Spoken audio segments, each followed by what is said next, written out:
साथियों नमस्कार, स्वागत है आप सभी का आपके अपने study platform the Navodaya classes पे।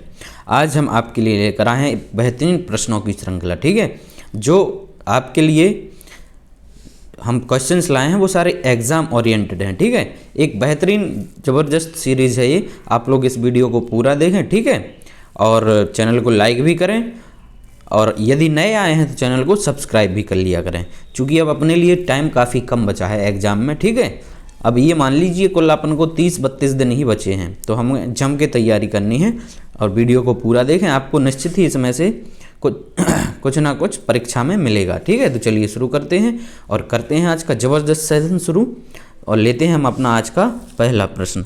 ठीक, ये कह रहा है जनगणना 2000 के अनुसार उत्तर प्रदेश के सर्वाधिक साक्षरता वाले 5 जिले। ठीक, ये कह रहे हैं कौन से सर्वाधिक साक्षरता वाले 5 जिले हैं। तो इसका राइट आंसर है दोस्तों, सीधे अपन आंसर की ही बात करते हैं। इसका राइट आंसर है हमारा ए। ठीक है, ए है कौन सा, ये हमें इसको बढ़ते हुए क्रम में बताना है। ठीक, इटावा, ठीक, पहले दिया इसमें इटावा जिसकी है 79.99 करीब 80%, और जो औरैया है उसकी 80.25% साक्षरता दर, कानपुर नगर की 81.3%, और गौतम बुद्ध नगर 82.20, और जो गाजियाबाद है, गाजियाबाद दोस्तों, वो इन सब में सबसे हाईएस्ट 85। ठीक, 85। चलिए लेते हैं अगला प्रश्न। ये कह रहा है निम्नलिखित में से कौन सा कथन सत्य है। ये कह रहा है उत्तर प्रदेश में कार्यरत संभागों की संख्या 18 है। बी, उत्तर प्रदेश के सबसे बड़े संभाग कानपुर, लखनऊ व मेरठ हैं। सी कह रहा है कि उत्तर प्रदेश, तीसरा कथन है कि उत्तर प्रदेश का सबसे छोटा संभाग सहारनपुर है। और जो चौथा वाला है कि उत्तर प्रदेश राज्य में मौजूद जिलों की संख्या कुल 74 है। ठीक है, तो इसमें से हमारा केवल ये सही है एक। ठीक है, जो टोटल संभाग हैं भाई उत्तर प्रदेश में कितने हैं दोस्तों, 18। तो क्या हो गया राइट आंसर यहाँ पे, सी हो गया हमारा। ठीक, और जिले हैं हमारे वो कितने हैं, 75। वर्तमान में उत्तर प्रदेश में जिले कितने हैं, 75। चलिए फिर कह रहे हैं कि उत्तर प्रदेश में सर्वाधिक वर्षा निम्न अवधि में होती है। ये कह रहे हैं किस अवधि में उत्तर प्रदेश में सबसे अधिक बारिश होती है। ये कह रहे हैं जुलाई से अगस्त, बी अगस्त सितंबर, सी जून जुलाई, और डी मई जून। तो दोस्तों जो उत्तर प्रदेश में सर्वाधिक जो वर्षा होती है वो होती है हमारी, राइट आंसर है हमारा ए, जुलाई और अगस्त में। ठीक है, कब होती है, जुलाई और अगस्त में होती है। चलिए नेक्स्ट है, उत्तर प्रदेश का सूती वस्त्र उद्योग की दृष्टि से देश में कौन सा स्थान है। ये कह रहे हैं सूती वस्त्र उद्योग की दृष्टि से देश में कौन सा स्थान है हमारे यूपी का। ये कह रहे हैं पहला, बी दूसरा, सी तीसरा, और डी पांचवा। तो दोस्तों जो उत्तर प्रदेश का सूती वस्त्र उद्योग में स्थान है वो है हमारा राइट आंसर क्या, सी, तीसरा स्थान है। ठीक है, कौन सा स्थान है, तीसरा। और सबसे जो पहला स्थान है वो किसका है, पहला स्थान है गुजरात का। ठीक, गुजरात का। और दूसरा स्थान है हमारा महाराष्ट्र का। दूसरा कहाँ का है, महाराष्ट्र का।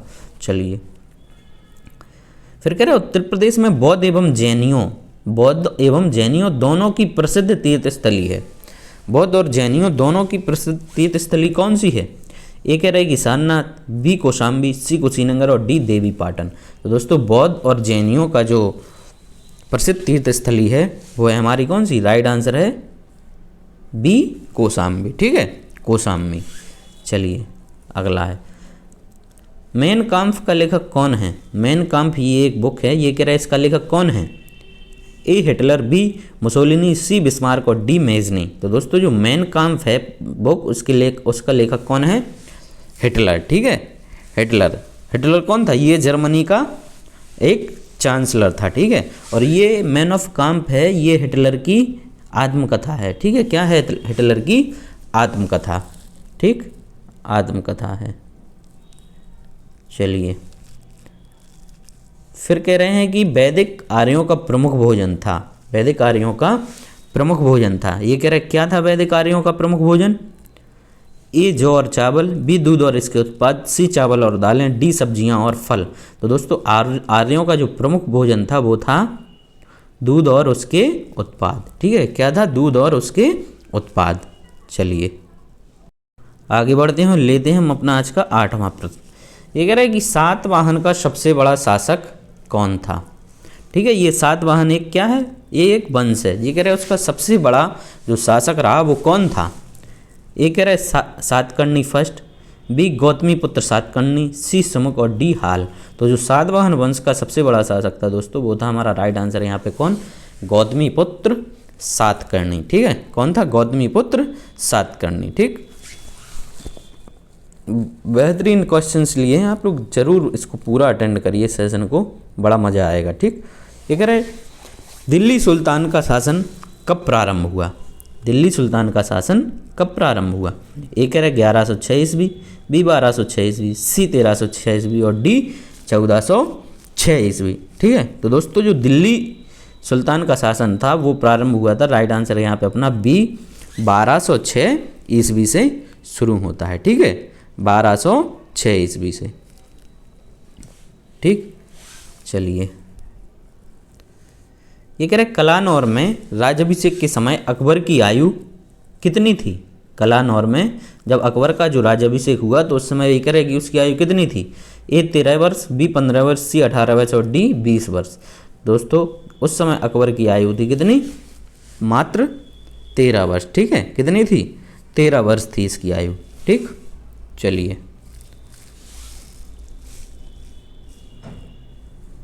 निम्न में किस युद्ध से भारत में फ्रांसीसियों के भाग का निर्णय हुआ। किस युद्ध से भारत में फ्रांसीसियों के भाग का निर्णय हुआ। एक कह रहा है बॉन्डीवॉस की लड़ाई, बी प्रथम कर्नाटक युद्ध और सी बक्सर की लड़ाई और डी प्लासी की लड़ाई। तो दोस्तों जो बॉन्डीवॉस की लड़ाई है, ठीक है, बॉन्डीवॉस की लड़ाई है, इसी से भारत में फ्रांसीसियों के भाग का निर्णय हुआ है। चलिए बढ़ते हैं अगले प्रश्न की तरफ। यूएसए में सैन फ्रांसिस्को में गदर पार्टी का संस्थापन किसने किया था। ठीक, गदर पार्टी का संस्थापन ए कह रहा है लाला हरदयाल, बी लाला लाजपत राय, सी अजीत सिंह और डी बिपिन चंद्र पाल। तो जो गदर पार्टी का संस्थापन किया था दोस्तों वो किया था लाला हरदयाल ने। ठीक है, किसने किया था, लाला हरदयाल ने। ठीक, और कब किया था, ये किया था 1 नवंबर 1913 में। ठीक है, कब किया था, 1 नवंबर 1913।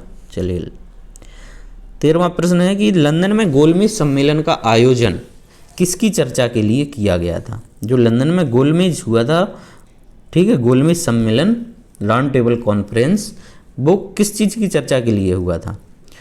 ये कह रहे हैं कि प्रांतीय स्वायत्तता की व्यवस्था, बी भारत का भावी संविधान, सी सविनय अवज्ञा आंदोलन वापस लेने के लिए और डी भारतीयों को एक मात्र प्रतिनिधि होने का कांग्रेस का दावा। तो दोस्तों इसका जो राइट आंसर है वो हुआ था अपना भारत का भावी संविधान निर्माण के समय। ठीक है, भारत का जो भावी संविधान हो कैसा होगा उसके संदर्भ में ये बैठक हुई थी। ठीक है, चलिए अगला प्रश्न है कि निम्न में कौन सी जगह सबसे पूर्व में है। निम्न में कौन सी जगह सबसे पूर्व में है भारत का पूछा जा रहा है। ठीक है, ये कह रहे हैं कि जोरहट, बी तिनसुकिया, सी दीमापुर और डी डिब्रूगढ़। तो जो सबसे पूरब की जो जगह है भारत में वो है दोस्तों कौन सी, तिनसुकिया। ठीक है, तिनसुकिया ये कहाँ पर, ये असम का सबसे पूर्वी जिला है, असम का सबसे पूर्व में और भारत के भी सबसे पूर्व में है। ठीक, तिनसुकिया याद रखना इसको। चलिए किस पर्वत श्रेणी में इमारती पत्थर पाए जाते हैं। किस पर्वत श्रेणी में इमारती पत्थर, ए कह रहे हैं कि सतपुड़ा श्रेणी, बी विंध्य श्रेणी, सी अरावली और डी सहान ड्रेस। तो दोस्तों जो इमारती पत्थर हैं वो हमारे पाए जाते हैं किसमें, राइट आंसर है ऑप्शन नंबर बी विंध्य श्रेणी में। ठीक है, विंध्य श्रेणी में, ये मालवा पठार की मुख्य श्रेणी है। ठीक है, विंध्याचल श्रेणी है जो किसकी, मालवा पठार की मुख्य पर्वत श्रेणी है। ठीक, ये कहाँ से, गुजरात से सासाराम यानी बिहार तक फैली हुई है। ठीक है, गुजरात से बिहार तक फैली है, बिहार के सासाराम तक। चलिए भारत में सबसे बड़ा बांध है, भारत में सबसे बड़ा बांध है, ये कह रहे कौन सा है, ए टिहरी बांध, बी हीराकुंड और सी है हमारा कोसी बांध और डी दामोदर घाटी बांध। तो दोस्तों जो सबसे बड़ा बांध है भारत में वो है हमारा, इसका राइट आंसर ए टिहरी बांध। कौन सा है? टिहरी बांध। ठीक, और ये किस नदी पर बना हुआ है? ये बना है हमारा भागीरथी नदी पर। किस नदी पर? भागीरथी नदी पर। कहाँ पर? किस जगह? उत्तराखंड में। ठीक है, कौन से राज्य में? उत्तराखंड में, भागीरथी नदी पर। ठीक है, भागीरथी नदी पर उत्तराखंड में ये, ठीक है, बड़ा हुआ ये बना हुआ है। ये सबसे बड़ा बांध है भारत का। ठीक है, इसकी ऊंचाई है करीब कितनी? 261 मीटर, 261 इसकी ऊंचाई है, 261 मीटर, और इसकी लंबाई है करीब 575 मीटर। ठीक, चलिए नेक्स्ट है, निम्न में से किस नदी का उद्गम स्थल भारतीय क्षेत्र में नहीं है? ठीक है, भारतीय क्षेत्र में नहीं है। एक कह रहा है महानदी, बी ब्रह्मपुत्र, सी रावी और डी चिनाब। ठीक है, तो इसका राइट आंसर है हमारा दोस्तों बी ब्रह्मपुत्र नदी। इसका जो उद्गम स्थल है वो भारत में नहीं है। अच्छा, अगर भारत में नहीं है तो कहाँ पर है? तो दोस्तों जो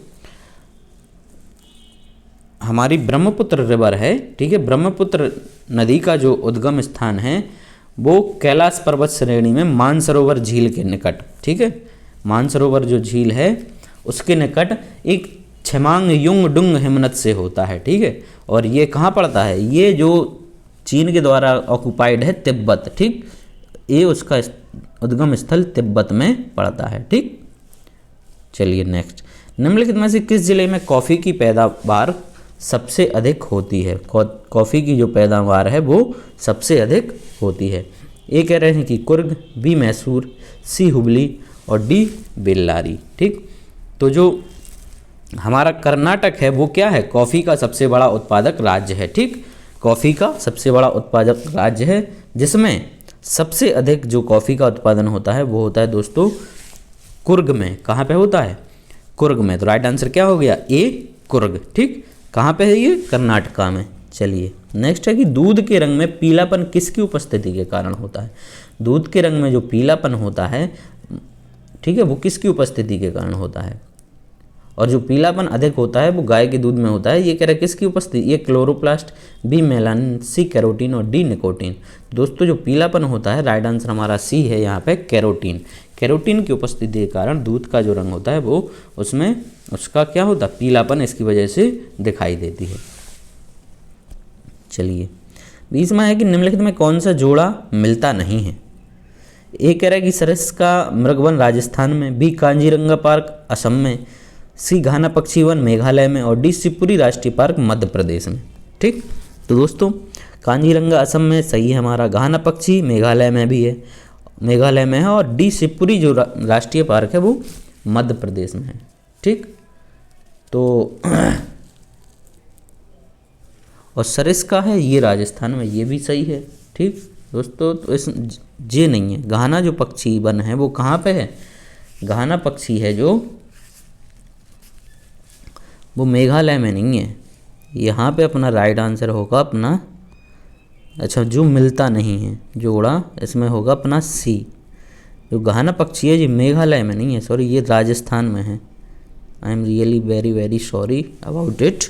चलिए नेक्स्ट, ये कह रहे भारत में सूचना का अधिकार अधिनियम, ठीक है, सूचना का अधिकार अधिनियम RTI जो होता है, राइट टू इन्फॉर्मेशन, ये कह रहे हैं कि ये कब अधिनियमित किया गया था? ए 15 अगस्त 2005, बी 15 मार्च 2005, सी 15 जून 2005 और डी 15 जुलाई 2005। तो जो RTI का जो था अपना एक्ट, ठीक है, राइट टू इन्फॉर्मेशन वाला एक्ट है, जो इसको अधिनियमित किया गया था दोस्तों। तो राइट आंसर हमारा यहाँ पे कौन सा है? ये 15 जून 2005 में किया गया था। ठीक है, कब किया गया था? 15 जून 2005। चलिए 22 में है कि लोकसभा और राज्यसभा में लोकपाल बिल और अधिक सख्त संशोधनों के साथ कब पारित हुआ? लोकपाल बिल अन्ना हजारे वाला, ये कह रहा है ये कब पारित हुआ था? ए 2012 में, बी 2013, सी 2009 और डी 2011। तो इसका राइट आंसर है हमारा बी 2013 में। ठीक है, कब? 2013 में। चलिए नेक्स्ट, भारत में पूर्ण संप्रभु लोकतांत्रिक गणतंत्र कब बना? ठीक है, कब बना ये भारत में पूर्ण संप्रभु लोकतांत्रिक गणतंत्र कब बना? एक कह रहे 26 जनवरी 1949, बी 26 नवंबर 1951, सी 26 नवंबर 1930 और डी 26 नवंबर 1949। डी है हमारा राइट आंसर 26 नवंबर 1949 को। ठीक है, चलिए 24वां प्रश्न, संविधान सभा में यह किसने कहा था कि सरकारी नीति के नीति निर्देशक सिद्धांत किसी बैंक में दे उस चेक की तरह हैं जिसका भुगतान बैंक अपनी सुविधा अनुसार करता है। ये कह रहे, ये किसका स्टेटमेंट है? ए कह रहे केटी साय, बी के एम मुंशी, सी अम्बेडकर और डी ऑस्टिन। दोस्तों ये जो कथन है वो है हमारा किसका? केटी साहब, केटी साय जो हैं उनका है। ठीक है, ये केटी साय जी का कथन है। चलिए, राज्यसभा के सदस्यों का चुनाव कितनी अवधि के लिए किया जाता है? राज्यसभा के सदस्यों का चुनाव कितनी अवधि के लिए? ए 2 वर्ष, बी 4 वर्ष, सी 6 वर्ष और डी 5 वर्ष। तो जो राज्यसभा के सदस्यों का चुनाव होता है दोस्तों वो कितने? 6 वर्षों के लिए किया जाता है। ठीक है, कितने वर्षों के लिए? 6 वर्षों के लिए। और जो राज्यसभा है हमारा वो क्या है? एक स्थायी सदन है। ठीक, यह कभी पूर्णतः ये विघटित नहीं होता है। ठीक है, पूर्णतः ये कभी विघटित नहीं होता है।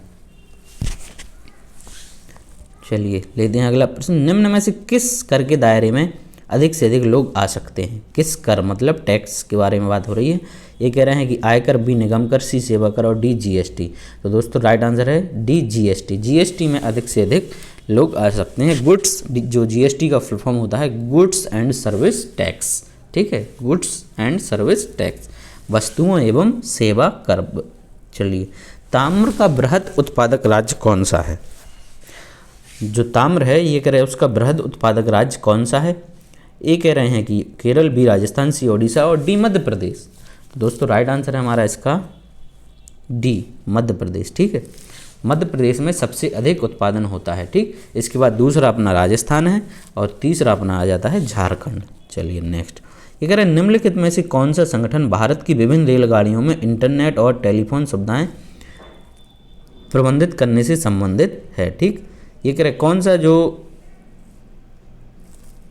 संगठन है वो इंटरनेट वगैरह की व्यवस्था कराता है? कहाँ पे?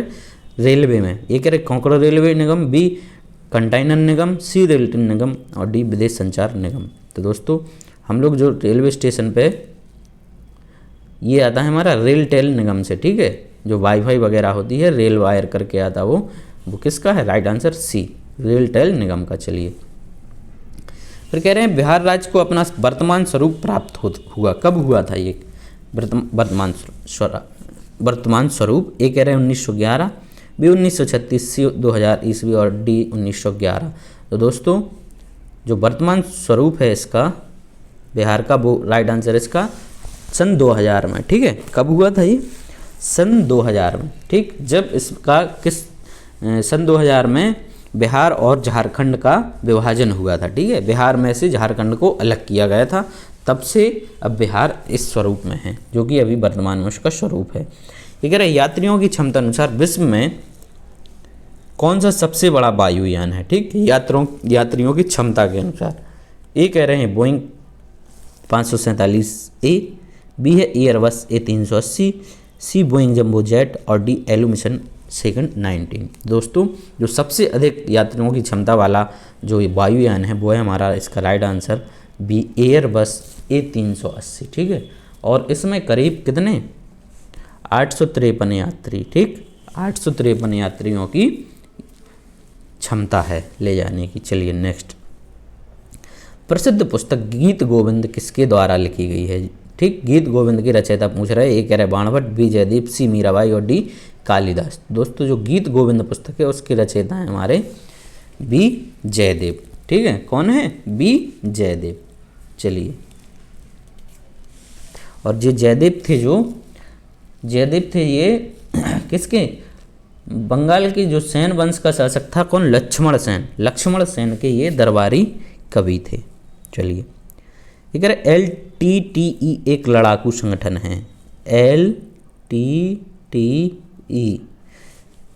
एक लड़ाकू संगठन है। कहाँ है? पाकिस्तान में, म्यांमार में, सी श्रीलंका और डी इजराइल में। तो ये है दोस्तों लिट्टे। ठीक है, लिट्टे जो लड़ाकू संगठन है वो है हमारा कहाँ पे? सी श्रीलंका में। ठीक, कहाँ पे है? ये श्रीलंका का एक लड़ाकू संगठन है। ठीक है, तमिल उग्रवादी ये एक संगठन है। चलिए तीसरा कह रहे हैं कि विश्व प्रसिद्ध पेंटिंग अंतिम भोज लास्ट सपर के पेंटर कौन है? A Leonardo da Vinci, B Michelangelo, C M F Hussain और डी रवि शर्मा। तो दोस्तों जो विश्व प्रसिद्ध पेंटिंग है अंतिम भोज, उसके जो पेंटर हैं वो हैं, right answer A Leonardo da Vinci. ठीक है, कौन है? Leonardo da Vinci. चलिए, ये कहाँ के? इटली के एक प्रसिद्ध चित्रकार थे। कहाँ के? इटली के। चलिए अगला देखते हैं 34वां प्रश्न। ये कह रहे अभिक्रिया ऊष्मा पर निर्भर नहीं करती है। अभिक्रिया जो रिएक्शन होती है वो एनर्जी पर निर्भर नहीं करती है। ठीक, कब नहीं करती है? ये कह रहा है कि अभिक्रिया के ताप पर, बी उस पथ पर जिससे अंतिम उत्पाद प्राप्त किया जाता है, सी अभिकारकों और उत्पादकों की भौतिक स्थिति पर, डी चाहे अभिक्रिया स्थिर दाब पर की गई या स्थिर आयतन पे। दोस्तों जो अभिक्रिया ऊष्मा पर निर्भर नहीं करती उसका राइट आंसर है उस पथ पर जिससे अंतिम उत्पाद प्राप्त किया जाता है। चलिए 35वां, कैमरा में प्रतिबिंब की तीक्ष्णता निम्न में से कौन तय करता है? ठीक, कैमरा है जो उसमें प्रतिबिंब की तीक्ष्णता, इसका इंग्लिश होता है तीक्ष्णता का शार्पनेस। ठीक, शार्पनेस जो आती है कैमरा में, ठीक, वो कौन करता है? ए कह रहा है कि द्वारक या एपर्चर, बी उद्भासन का समय, सी लेंस की फोकस दूरी और डी कैमरा का आकार। तो इसका राइट आंसर है ए एपर्चर। ठीक है, एपर्चर इसके शार्पनेस को मेंटेन करता है। ठीक है, ए उसी को तय करता है, एपर्चर उसका हिंदी में द्वारक। चलिए नेक्स्ट, इस्पात के गोले में पदार्थ की मात्रा उसका क्या होती है? ए कह रहा है द्रव्यमान, वी घनत्व, सी आयतन और डी वजन। तो इस्पात के गोले में जो पदार्थ की मात्रा होती है वो होती है उसका द्रव्यमान यानी वॉल्यूम। ठीक है, द्रव्यमान या वॉल्यूम। ये जो द्रव्यमान होता है वो किसी वस्तु में, ठीक है, उपस्थित पदार्थ का जो परमाणु की मूलभूत माप है उसको अपन लोग क्या कहते हैं? द्रव्यमान कहते हैं। चलिए अगला प्रश्न है 37वां कि प्रकाश विद्युत सेल बदलता है।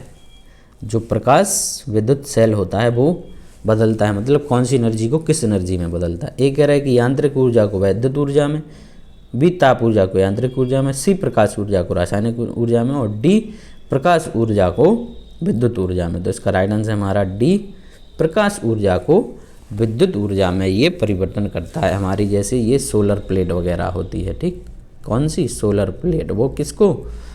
प्रकाश ऊर्जा को विद्युत ऊर्जा में परिवर्तित करती है। ठीक, चलिए अगले प्रश्न की ओर चलते हैं। ये कह रहा है कि यदि किसी चम्मच को निकेल से विद्युत लेपित करना हो तो चम्मच के साथ क्या करना होगा? क्या करना होगा? ये कह रहा है निकेल सल्फेट के घोल में डुबाना होगा, बी चम्मच को एनोड और शुद्ध निकेल रॉड को कैथोड बनाना होगा, और सी कह रहे हैं कि चम्मच को कैथोड और शुद्ध निकेल रॉड को एनोड बनाना होगा। तो दोस्तों इसका जो राइट आंसर है हमारा वो है सी, चम्मच को कैथोड। चम्मच को क्या बनाना है अपन को? चम्मच को बनाना है कैथोड और शुद्ध निकेल रॉड को एनोड बनाना है। ठीक है, चलिए नेक्स्ट है, चुंबकीय पृथक्करण विधि निम्नलिखित में से किस अयस्क के सांद्रण में प्रयुक्त होती है? जो चुंबकीय पृथक्करण मेथड है, ठीक है, वो किस अयस्क के जो सांद्रण होता है उसको अलग करने में प्रयुक्त होती है? ये कह रहा है हॉर्न सिल्वर, बी कैल्साइट, सी हीमेटाइट और डी मैग्नेटाइट। तो जो चुंबकीय पृथक्करण होता है वो होता है हमारा, राइट आंसर है इसका डी मैग्नेटाइट में। ठीक है, मैग्नेटाइट। चलिए निम्नलिखित में से कौन सी गैस चूने के पानी को सफ़ेद बनाती है? चूने के पानी को सफ़ेद बनाती, ए कह रहा है ammonia, B CO carbon monoxide और सी है कार्बन डाइऑक्साइड, डी क्लोरीन। तो दोस्तों जो CO2 है कार्बन डाइऑक्साइड वो हमारी चूने के पानी को कैसा बनाती है? सफ़ेद बनाती है। चलिए अगला है कि सोडियम कार्बोनेट के निर्माण के लिए सॉल्वे प्रक्रिया में प्रयोग लाई जाने वाली कच्ची सामग्री में शामिल है। तो जो सोडियम कार्बोनेट का निर्माण करते हैं अपन किससे? सॉल्वे प्रक्रिया में। तो उसमें कौन कौन सी सामग्री ली जाती है? ठीक, तो उसमें ली जाती है दोस्तों अमोनिया तथा कार्बन डाइऑक्साइड। राइट आंसर क्या है? सी, अमोनिया तथा कार्बन डाइऑक्साइड। चलिए अगला प्रश्न है, उत्प्रेरक परिवर्तक या कैटलिक कन्वर्टर का प्रयोग करके आप निम्न में से किस वायुमंडलीय उत्सर्जन को मुख्यतः कम कर सकते हैं। ए कह रहे हैं कि जल, बी नाइट्रोजन ऑक्साइड और सी कार्बन डाइऑक्साइड और डी इनमें से कुछ नहीं है। तो दोस्तों जो कैटलिक कन्वर्टर होता है उससे हम लोग क्या कहते हैं, ये किसको, ये लेड को कम करने की युक्ति है। ठीक है, किसको, ये लेड को, जो पेट्रोल वगैरह हमारा जो पेट्रोलियम उत्पाद होते हैं उसमें ये लेड की मात्रा को कम करने की एक युक्ति है, जो कि यहाँ पे अपन को दिया नहीं गया है। राइट आंसर यहाँ हमारा हो जाता है डी, इनमें से कोई नहीं। ठीक है, चलिए नेक्स्ट, वात्या भट्टी में किससे आयरन ऑक्साइड उपचयित होता है। ये कह रहा है कि सिलिका, बी कार्बन, सी चूना और डी कार्बन मोनोऑक्साइड। तो वात्या भट्टी में जो आयरन होता है उपचयित वो होता है दोस्तों, राइट आंसर है हमारा डी, कार्बन मोनोऑक्साइड। चलिए नेक्स्ट, पके हुए आम में कौन सा विटामिन होता है। ए कह रहा है vitamin A, B vitamin B, C vitamin C और डी विटामिन ई। दोस्तों जो पके हुए आम में वो होता है हमारा कौन सा, विटामिन ए। राइट आंसर क्या हो गया, ए। चलिए, और बहुत ही हल्की मात्रा में विटामिन बी भी पाया जाता है। ठीक, लेकिन सबसे अधिक कौन सा होता है, वो होता है विटामिन ए। चलिए नेक्स्ट, जैविक तंत्र द्वारा उत्पादित और जैविक तंत्र की अभिक्रियाओं को प्रेरित करने की अति साधारण क्षमता क्या कहलाती है। ए कह रहा है एंजाइम, बी प्रेरक, सी उत्प्रेरक और डी एस्टर्स। तो दोस्तों इसका राइट आंसर है हमारा ए एंजाइम। ठीक है, क्या है, ए एंजाइम। और जो जैविक उत्प्रेरक हैं वही क्या कहलाते हैं, वही एंजाइम कहलाते हैं। ठीक, और इनका जो मुख्य कार्य होता है एंजाइम्स का, ये जो जैविक और रासायनिक अभिक्रिया होती हैं उनकी गति को नियंत्रित करने का होता है, उसे तेज या कम करने का इनका काम होता है। चलिए अगला है, 46वां की हीमोग्लोबिन पाई जाती है। ए कह रहा है आरबीसी में, बी डब्ल्यूबीसी में, सी प्लेटलेट्स में और डी अस्थि मज्जा में। तो जो हीमोग्लोबिन है दोस्तों वो किस में पाई जाती है, ये पाई जाती है, हमारा राइट आंसर है ए, आरबीसीज में। किस में पाई जाती है, ये आरबीसी में पाई जाती है। ठीक है, प्याज परिवर्तित रूप है, प्याज है जो ये कह रहा है परिवर्तित रूप है, किस चीज़ का है, ए तने का, बी जड़ का, सी पत्तियों का, डी फल का। तो प्याज है किसका, राइट आंसर ए तने का।